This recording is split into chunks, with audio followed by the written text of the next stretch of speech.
कि तू पीर बन गई है, मुझे अपना फ़कीर बना ले। वाह! क्या कहने यार, डायलॉग अच्छा है। अच्छा भाई, नुमान एजाज के हवाले से कल मैंने एक खबर सुनी और मुझे बड़ा दुःख हुआ, मैं 1 सेकंड के लिए हिल गई। नुमान एजाज क्या कमाल का, अगर कहें कि पाकिस्तान का टॉप का अदाकार, जिसकी अदाकारी की जितनी तारीफ़ की जाए कम है, तो गलत नहीं होगा। और बहुत अच्छे इंसान भी हैं, बड़े ख़ानदानी इंसान हैं, बड़ी अच्छी बातें करते हैं। नुमान एजाज ने एक पॉडकास्ट किया और उसका क्लिप मैंने देखा कल, जिसमें उन्होंने ये बताया कि उनको कैंसर हो गया था 2024 में।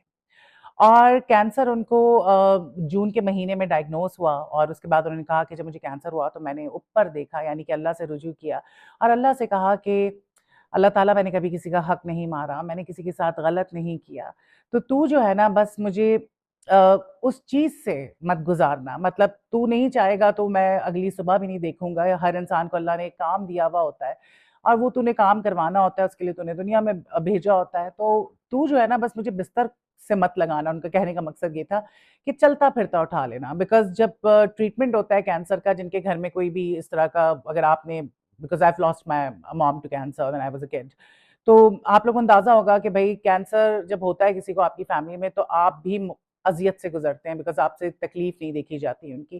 कैंसर ऐसा मर्ज़ है, आप लोगों के सामने ही है। तो नुमान एजाज का भी ये कहना था कि मैंने ये कहा कि बस मेरी फैमिली उस चीज़ से ना गुज़रे कि जी ट्रीटमेंट हो रही है, कीमो हो रही है, ये हो रहा है, वो हो रहा है।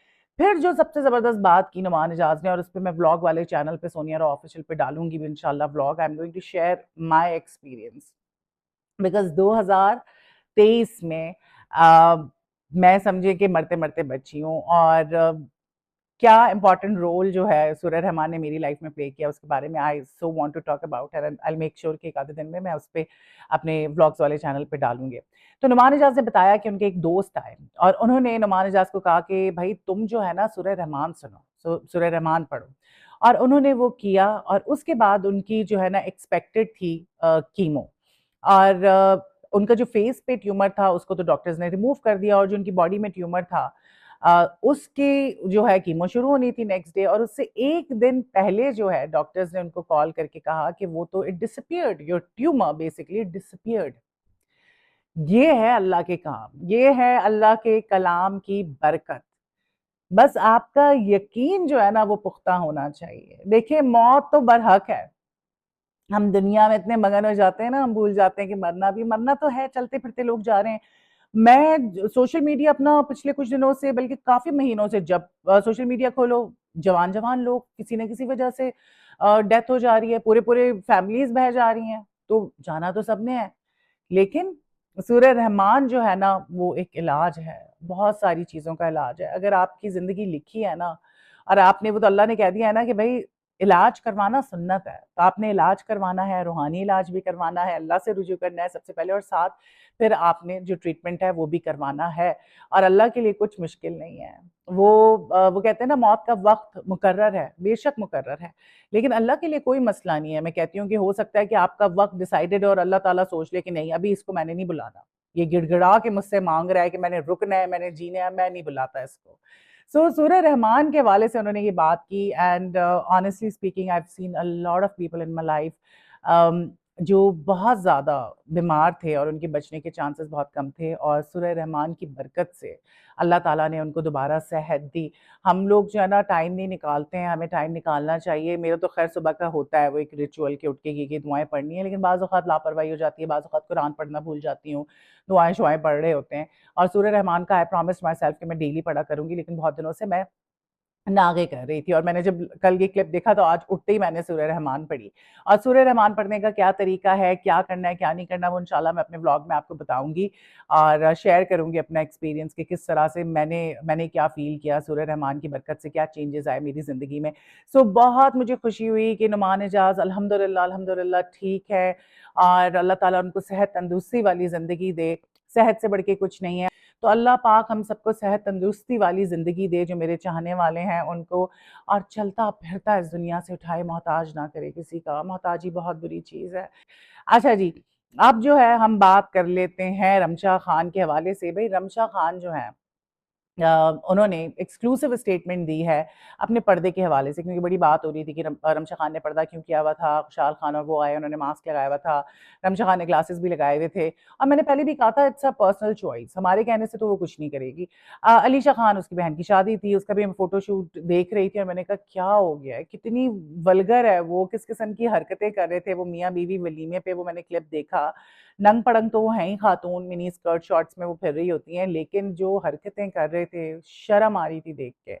खैर शादी हो गई, अल्लाह का शुक्र है, अल्लाह करे कि ये शादी चले। तो वहाँ पे खैर वो आई हुई थी रमशा खान, उन्होंने ग्लासेस पहने हुए थे, सर पे चादर भी ली हुई थी। अच्छा, इसके हवाले से जो है उन्होंने हसन चौधरी को कहा कि भाई मैं जो हूँ, मुझ पे किसी किस्म की लिमिटेशन नहीं है फैमिली की तरफ, because a lot of people were thinking कि मे बी खुशहाल से शादी की है तो खुशहाल ने ये शर्त रखी होगी कि जी पर्दा करो तुम। देखिए, उसको तो अपनी ज़िंदगी की मोहब्बत मिल गई, अच्छा लड़का मिल गया, उसने शादी कर ली, घर बसा लिया, बहुत अच्छा किया। ये आज शोबिज़ में हैं, फिर एक टाइम के बाद आप पे बुढ़ापा आ जाता है, फिर आपको कोई पूछता भी नहीं, फिर एंड ऑफ द डे आपने मदर का ही किरदार अदा करना है।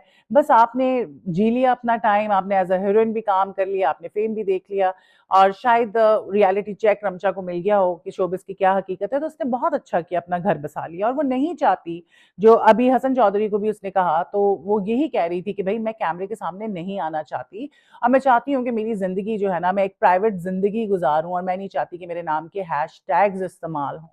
और बहुत खुश हूँ मैं अपनी शादी में और मैं एज़ अ प्राइवेट पर्सन ही अपनी लाइफ़ गुज़ारना चाहती हूँ। I was kind of happy कि यार अच्छा डिसीज़न है, बहुत अच्छा डिसीज़न है, क्योंकि मीडिया, शोबिज़ ये बड़ी टॉक्सिक जगहें हैं, यहाँ पे कोई आपका नहीं है।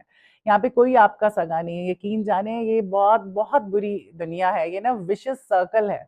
तो आई एम हैप्पी फॉर हमशा honestly speaking and I hope कि उसकी शादीशुदा ज़िंदगी अच्छी गुज़रे and I have a feeling कि उसकी शादीशुदा ज़िंदगी जो है वो अच्छी ही गुज़रेगी। मिट्टी दे बवे, ये वो प्रोजेक्ट है जिसके हवाले से हमने बात की थी। मायरा खान और वहाज अली जो हैं, इनका ये प्रोजेक्ट है और इसका ट्रेलर आ चुका है। क्या कमाल का ट्रेलर है, लग रहा है जैसे कोई फ़िल्म है। कमाल की सिनेमेटोग्राफी, कमाल के attires and no doubt it was most anticipated project जिसका लोगों को काफ़ी इंतज़ार था। ग्रीन एंटरटेनमेंट जब से आया है ना, बड़े अच्छे प्रोजेक्ट्स देखने को मिल रहे हैं, बड़े खूबसूरत इसके डायलॉग्स हैं। इसमें दिखाया जा रहा है कि मायरा खान जो है ना वो पीरनी है और वहाज अली जेल से पता नहीं कितने सालों के बाद छुट कर आ रहे हैं और मायरा खान कहती हैं कि भाई तब तो मैं 19 साल की, जो लव स्टोरी दिखाई गई है कि 19 साल की सीधी सादी थी और अब तो मैं पीरनी बन गई हूँ। बाले जैसा भोला भाला मर्द मेरे साथ नहीं जचेगा, मेरे साथ तो वो मर्द जचेगा जो मेरे मुकाबले का हो, मेरी टक्कर का हो।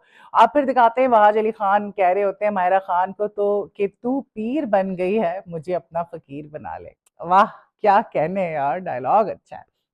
सो खैर उम्मीद है कि ये बहुत अच्छा प्रोजेक्ट होगा, ट्रेलर से तो लग रहा है और अब जो है ना इंतज़ार नहीं हो रहा, बस आ जाए ये प्रोजेक्ट। फ़ायज़ा इफ्तिख़ार का स्क्रिप्ट है, बहुत अच्छा लिखती हैं।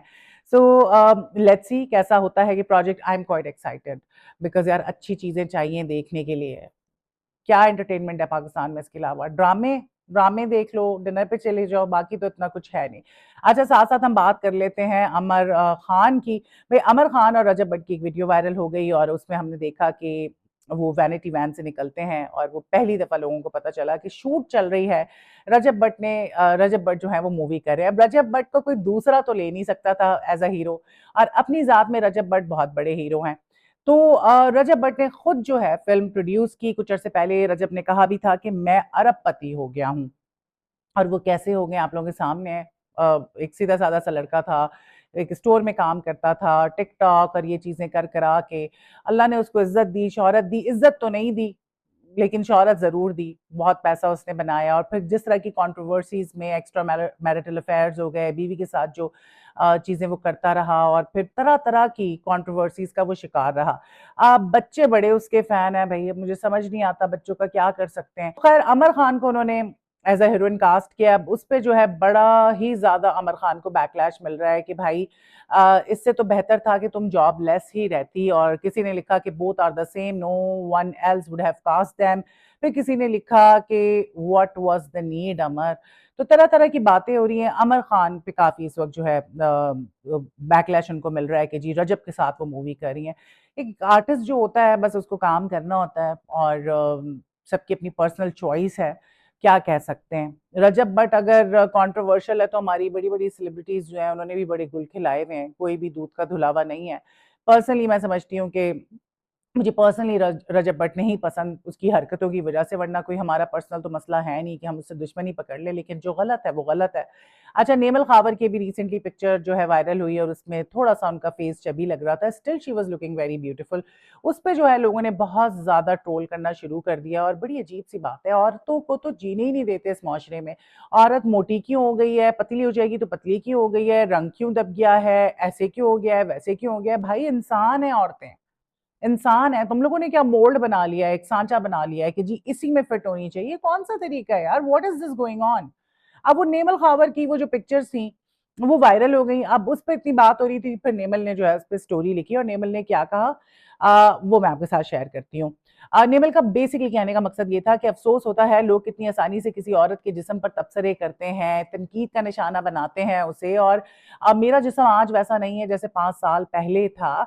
ज़हनी तनाव की वजह से भी और बहुत हार्मोन्स की वजह से भी तब्दीली आ जाती है। प्रेगनेंसी ज़ाहिर-सी बात है हुई थी, उसकी वजह से भी हो जाती है। तो इस तरह के तबसरे जो है ना करना बड़ा आसान होता है, जबकि ये जो है ना एक फ़ितरी अमल है। इंसान ऐज के साथ बढ़ता है, चेंज होता है। तो बिल्कुल सही कहा नेमल ने, और बड़े अजीब लोग हैं यार। बस बात जो भी बात हो ना उसमें टाँग ज़रूर अड़ानी है और फ़िज़ूल की बातें करनी है। यार औरतों को जीने दो। जहाँ बोलना है ना वहाँ पे बोलो। कुछ लोगों का कहना था कि नहीं हमें प्रॉब्लम इस बात से कि आपने अपना फेस बिगाड़ लिया, क्योंकि नेमल ने पता नहीं क्यों बोटॉक्स कराया, इतनी प्यारी है, हम इस्लामाबाद में पड़ोस में ही रहते हैं हमारे, और इतनी प्यारी है जिसकी कोई हद नहीं, फ्लॉलेस जिसे कहते हैं। पता नहीं क्या सूझी थी, वो अपनी क्या कहते हैं उसकी जो सिस्टर इन लॉ है, बस क्योंकि उनका काम है ये करना, तो पकड़ के नेमल को भी बोल दिया होगा करा लो, लिप्स फिलर लगवा लो, थोड़े से बोटॉक्स फिलर्स डलवा लो। अच्छी खासी शक्लों को लोग बिगाड़ लेते हैं, इस पे मुझे प्रॉब्लम होती है यार। इतनी खूबसूरत चेहरे हैं, ज़रूरत ही नहीं है, क्यों बिगाड़ दें, समझ से बाहर है। तो ये लोगों का कहना था कि नहीं आपने कुछ फेस को करा लिया है, थोड़ा-सा आपका वेट फ्लक्चुएट होता है ना, मैं कहती हूँ यार मैं क्या से क्या बन गई वेट गेन की वजह से। मतलब लेकिन क्या करें, मेरे कुछ हेल्थ इश्यूज़ हैं जिसकी वजह से मेरा कम भी नहीं हो रहा, but I am working on it, I am going to start diet इंशाल्लाह, इंशाल्लाह। सो कोई बात नहीं, वेट फ्लक्चुएट होता रहता है और मेरे ख्याल से किसी के वेट को लेके इस तरह से क्रिटिसाइज़ करना और बातें करना किसी भी तरह से ठीक नहीं है। So what do you think about this? Do let me know in the comment section. फिर मुलाकात होती है। अल्लाह हाफ़िज़।